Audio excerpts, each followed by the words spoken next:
So here we are, the brand new Lamborghini Urus.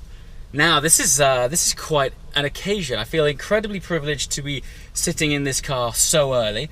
The official dynamic press drives of this car haven't happened yet, hence me being sat in a static car. However, I've got to say a massive thank you to Lamborghini for putting me in this car so early and to introduce you guys to it and talk you around it. So, this is it, the all new, somewhat controversial Lamborghini SUV. I say controversial because Lamborghini, for the last 30 years at least, have been focused entirely on supercars.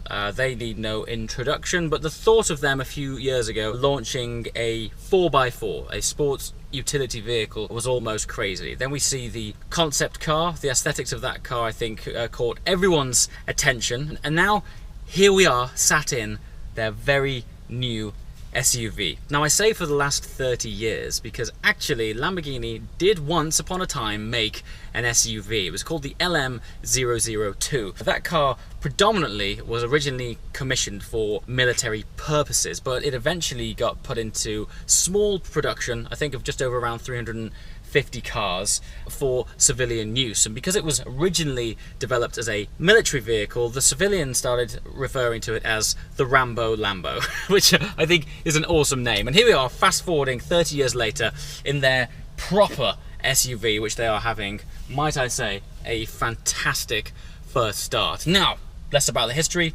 What are we sat in right now? So, engine, 4-litre, twin-turbo, V8, 641 horsepower, sir.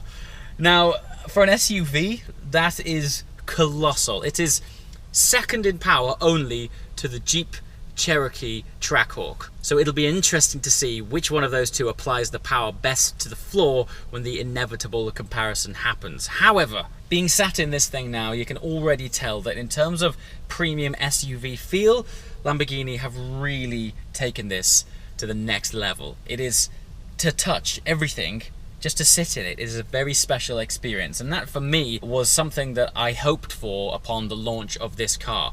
Lamborghinis, and if you follow this channel regularly, you'll know that I say often that Lamborghinis seem to do theatre better than anyone else. And I'm thankful to say that upon opening the door on this thing, not even stepping inside it, the first thing that hits you is the quality and I would say the specialness really of the interior. They really have thoroughly rubbed the Lamborghini treatment all over it. Now let's not beat around the bush. This is a heavily Volkswagen Group influenced product. It's sharing the same underpinnings as the Q7 and the Bentayga. However, I have to say, stepping into it, while there is this sort of undertone of VAG Group feel about it, it is distinctly Lamborghini in every single way. That angular design language, which is prolific throughout Lamborghini these days, is very evident in this car, and so there's absolutely no mistake that despite there being some familiar switchgear from the Volkswagen Audi group in here, majoritively just being in it is beautiful. Back to that engine. So with 641 brake horsepower comes a 0 to 60 time of 3.5 seconds. Now let's just put that into a bit of context.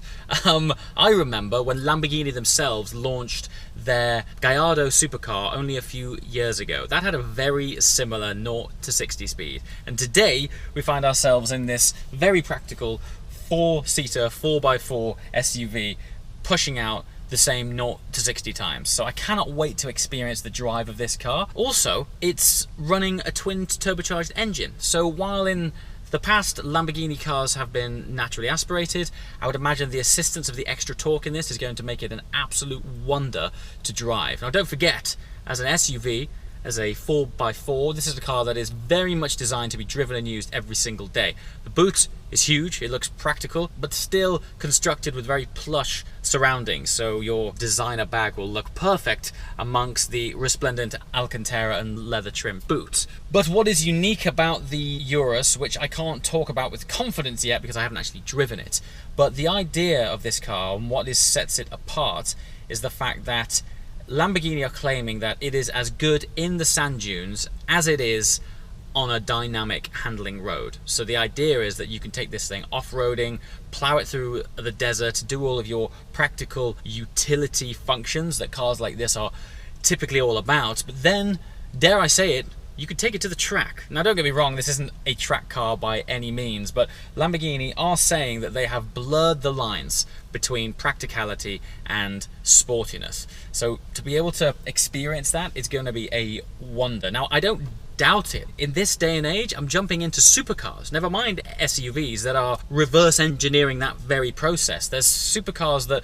you look at on paper and they're over 700 horsepower and their 0 to 60 times are in the 2.5 second region, and you spend time in them and you could daily them.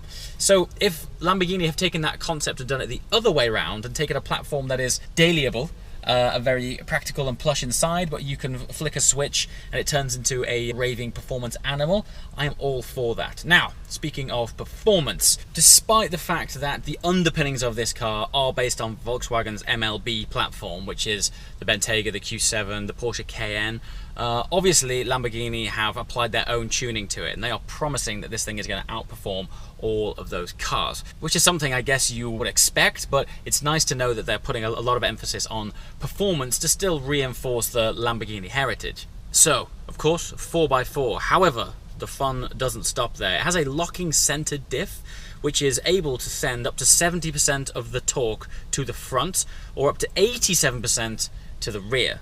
So maybe we're going to be seeing these SUVs going a little bit sideways at some point. Who knows? I just can't wait to experience it personally behind the wheel. Aesthetics. Of course, the majority of people so far have only seen videos of this car online, pictures, etc. I'm so happy to say that in person, the sculpture is awesome. It looks fantastic. It has a lot of presence, and right now we are in the world's largest Lamborghini showroom out here in Dubai, and even in this environment, which makes you a little bit jaded, it is still a wonder for the eyes. But I would imagine that when you plonk this thing into the reality of the roads, it's going to look absolutely stunning. Now I think the wheels that this is currently sat on are the 22-inch, which looks fantastic, but there is also going to be the option of a 23-inch wheel, which are going to fill those arches beautifully.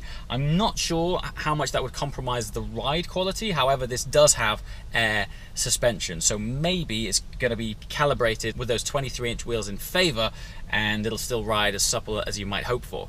Let's talk about the interior. So one of the standout features in this car is what I've started referring to as these control cylinders. Cylinders obviously because aesthetically they look like these two drums, but this is where you engage the iconic flip switch like you're in a fighter jet, hit that engine start button and the car is coming alive, and it then gives you access to all of these different driving modes. Now, I'm not sure I've ever seen so many driving options in a car before, but let's just go through them. We've got Strada, Sport and Corsa. These are modes which you're familiar with in Lamborghinis such as the Huracan and the Aventador. The important thing is, despite the fact that we have already seen Corsa in Lamborghinis before, is very cool that it is still in this car. So Corsa is typically Lamborghini's more hardcore focused driver's mode in the Huracan and in the Aventador. The fact that it's in their SUV is a massive tick in my box, because it says basically that this thing still has a mode that is very biased towards grabbing it by the scruff of its neck and exploiting what that fantastic engine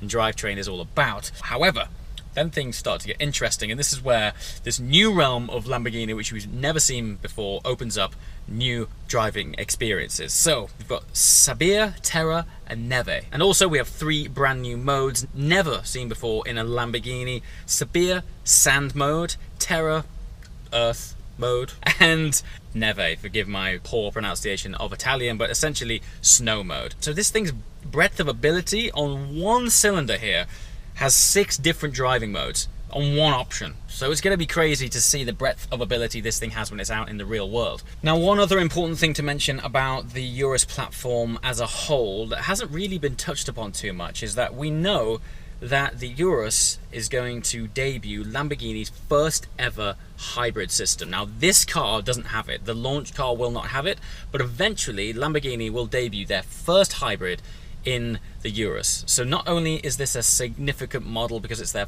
first, I would say, proper attempt at an SUV, but for the future of the brand, it's probably going to be their most purchased car ever. I know they've had to effectively double the size of their factory to cope with the demand of this car already. There's a distinct waiting list. I think out here is about 18 months, maybe even 2 years. And of course, it is ushering them into the future by applying their hybrid drivetrain to future models of this car. So for Lamborghini, not just the SUV world, for Lamborghini as a brand, it is a very significant car, and they're launching it into a very competitive space. Literally every man and his dog right now is debuting an SUV. It's that product category that everybody wants, and I'm all for it. If this is a car that's going to inject a load more cash into this brand so that they can develop even better supercars, buy away. I can't wait to drive it.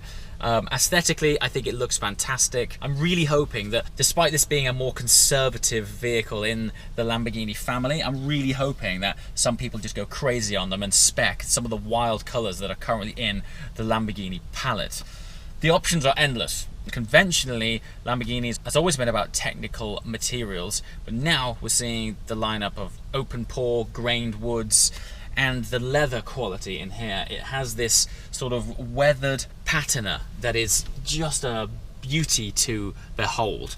To sit in this spec, as soon as I got in it, I mentioned it's an absolutely stunning environment, but I can't wait to see people go really heavy with the Alcantara. No doubt people are going to be matching their Urus to their Lamborghinis, so looking forward very much to seeing these cars hit the road. Now then, this is technically a pre-production car, so it's not absolutely final. However, so let's flick this start-stop button. Let's see what this engine and exhaust sound like.